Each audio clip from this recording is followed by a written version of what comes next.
My first night in Osaka was quieter than I expected. Clean sidewalks, winter trees, and a cold that did not soften itself. A wide boulevard, one man crossing through the signal, buildings lit around him but not showing off. The trees were bright, the air was muted, and the whole place felt exactly like January. Then Osaka changed once dinner started. Restaurant fronts did not need to be grand. A sign, a curtain, a warm room behind the glass. The good part happened close to the counter, quickly, without much ceremony. A few pieces of fish, bright and simple, gone before the tea cooled. Outside, the lanes kept folding into more places to eat.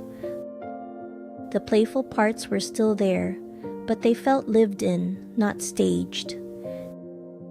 And later, even FamilyMart had its own little curbside pause.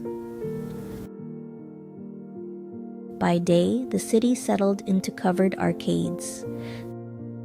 Then the crossings opened up, everyone moving at once. Side streets kept the older signs close to eye level. Even the quiet machines had their own glow. Osaka could be bright without feeling polished into something else. From above, Osaka looked practical first. Clean blocks, roads, work beginning. Some mornings were just streets filling and emptying below. At night, that same order turned bright under winter lights. The view had scale, but it stayed quiet. Then, tucked into all that movement, a small shrine with moss and fresh flowers. January had wrapped the bare trees in light. One road was lit just enough to make the crosswalk feel theatrical. On another block, the lights were quieter, almost careful. The buildings stayed dark above them, which made the branches stand out more. A single tree could turn the whole corner into winter, and a path could feel made for one slow walk through the cold.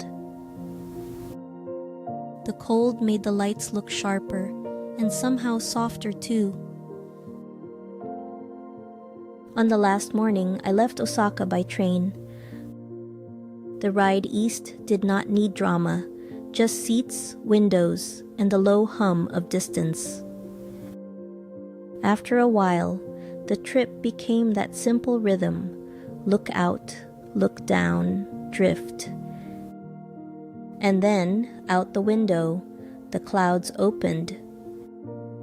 And there it is, Mount Fuji, clear above the fields, just for a few minutes. By evening, the trip had moved on to Yokohama, by the water. It was a different chapter, and it looked like one. Still water, towers across it, the light thinning out. One last night on the road before Haneda. Then Haneda in the morning. The airport had the same calm order as the streets.